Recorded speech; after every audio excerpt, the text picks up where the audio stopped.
Hey there, so I just thought I would take a moment to show you how I make my homemade antimicrobial cleansing spray. I just start with a bottle that I repurpose because I'm all about repurposing and not purchasing a new one. And this one holds 32 fluid ounces. And as you can see, I'm nearly out of my homemade spray, so here we go. I just open it up. And the first thing that I start with is the vinegar. I buy this at our local HEB. As you can see, it's the 9% acidity variety. Most of the distilled vinegars come in 5%, but this particular one is 9%, which is an excellent cleaning vinegar. Of course, this wouldn't be used internally. This is distilled vinegar is for cleaning purposes, and for internal purposes, you would use something like raw, unfiltered, unpasteurized apple cider vinegar. So anyhow, here we go for cleaning. And then I just approximate all of my measurements. So I'm going to go to about the halfway point on the vinegar.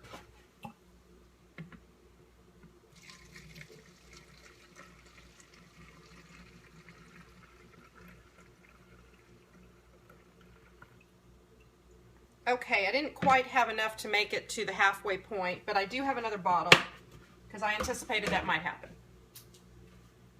So let me open this bottle. I'll finish filling it to the halfway point.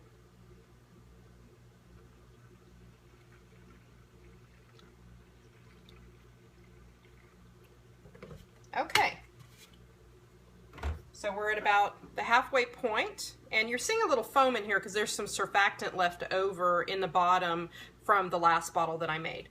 And then the next step is water, and I'm going to fill water to about this point, leaving a void in the top for surfactant and essential oils. And you also want a little bit of an air void because with this particular formulation, you need to shake it before every application. So I'm just going to let that water go in there very slowly to minimize the sudsing, but you can see there is some sudsing going on there. Okay, so there's a void, as you can see, and then I'm going to move to the surfactant. I always do the surfactant after the vinegar and the water. If not, you'll end up with a huge foamy mess as you're pouring in the vinegar and the water. So this is what I use for surfactant. It is from Trader Joe's. It has very simple ingredients: coconut derived surfactant, earth salt, lavender oil, tea tree oil, grapefruit seed extract, and water. And that's it. So surfactant is not necessarily an antimicrobial. What a surfactant does is it releases the surface tension on whatever you're cleaning to help lift off any debris or microbes and then wipe them away. So this just reduces surface tension. That's the whole point of putting a surfactant into a cleanser. I would, it's got to open it here. I use probably about 15 milliliters or so, about half of an ounce of surfactant. That's all you need. If you go overboard, you're going to have a problem with streaking and leaving a film behind. So just a little bit of surfactant, just enough to lift and release that surface tension for whatever application you're using it for to clean. Okay, and then moving on to the essential oils. I have clove here. It's the Now brand, and the extraction method is great. It's 100% pure clove oil.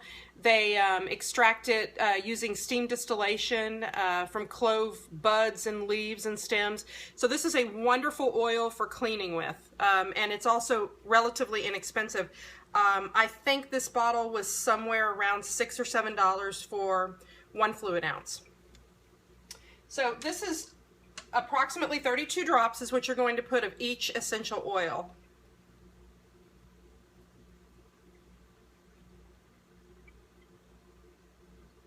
Okay, and as you can see, that has a Euro dropper in the top. So I did approximately 32 drops.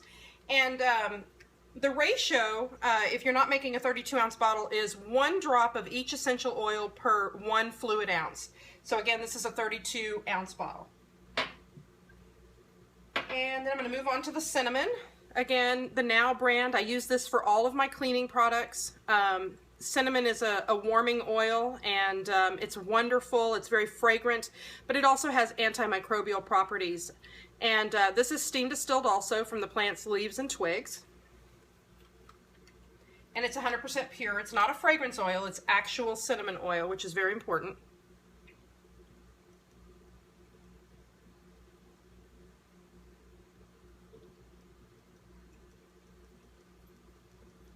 Okay, approximately 32 drops. And then the orange oil marries really, really nicely. And this is cold pressed. It's 100% pure orange oil, and it's cold pressed from the fruit peel. Again, perfect brand for cleaning because these are very, very economically priced. Okay.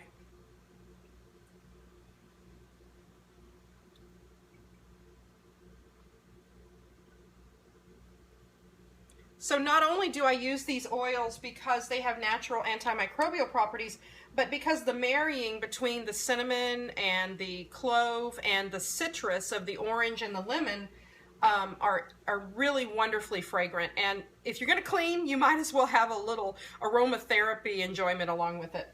And then the lemon oil. I don't hit, again, Now brand. This is a 4-ounce bottle. Same extraction method as with the orange oil in that they cold press the fresh fruit peel. So that's how they get the lemon oil. I don't have a dropper in this one, so I use my little micro pipette here for extracting lemon oil. So 1, 2, 3, 4, 5, 6, 7, 8, 9, 10, 11, 12, 13, 14, 15, 16, 17, 18, 19, that's about 32. Okay. I went in a little faster than I was counting.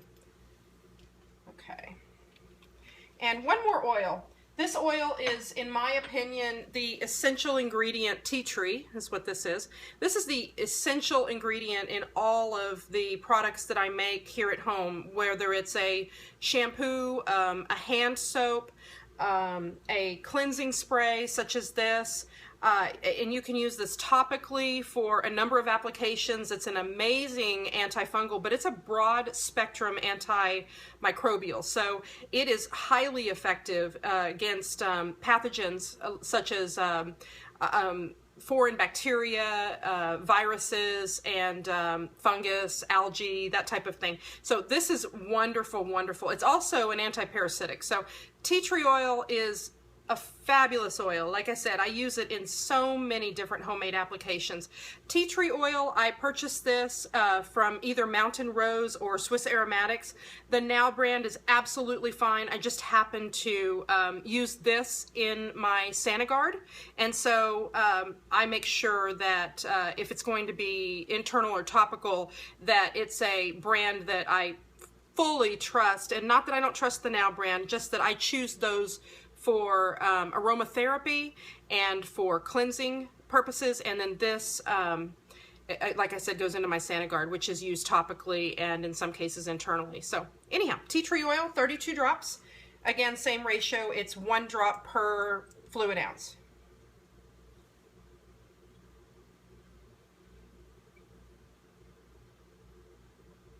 Oops, I got to 24 there. 25, 26, 27, 28, 29, 30, 31, 32. Okay. So I have a little more of a void than I want to have in here. So I'm going to add just a little bit more water now that the suds have kind of calmed down. Just very gently put that in there. And then you'll see there's a little bit of a void that I left in the top there. And that air void is so that the product can be shaken before each application. So put the lid on very tight. I always label. I just put, my homemade on the bottle. You can get fancy and use a label maker, but this works fine in our home. So anyhow, just shake it up really well, especially the first time, getting everything incorporated. It will not become a true solution because we're mixing water, vinegar, and oil essentially with a surfactant, and so the oils tend to rise to the top. So what you do before each use is, just grab it from wherever you store it, and right before using it, just give it a nice little back and forth shake like this, and spray. And I'm telling you, this stuff smells amazing. I don't know what the cost is. I haven't sat down and calculated the per ounce or per bottle cost, but my guess would be that this, like I said, this bottle of vinegar is between about $2 and $3, and the essential oils, they range in price, but maybe $5 to $10, somewhere around there, per bottle of essential oil. This at Trader Joe's is about $2.99. This lasts me forever, as you can see. I mean, I've had this for at least a month. And I use it for more than just my cleansing spray. I use it also for making my hand soaps and things of that nature as well. So anyhow, this is very inexpensive to make and to keep, and it is definitely, in my opinion, much safer for your home, your environment, and for your respiratory systems of yourself, your children, your family, and it works. So that's the wonderful thing, is that products such as Lysol and bleach and all the VOCs that are contained in all of those are very non-selective in their antimicrobial properties. And so they kill off our natural God-given flora. And the God-given flora that our Creator has endowed us with to protect us is not only on our bodies, but it's also on all of our surfaces and anything that we touch.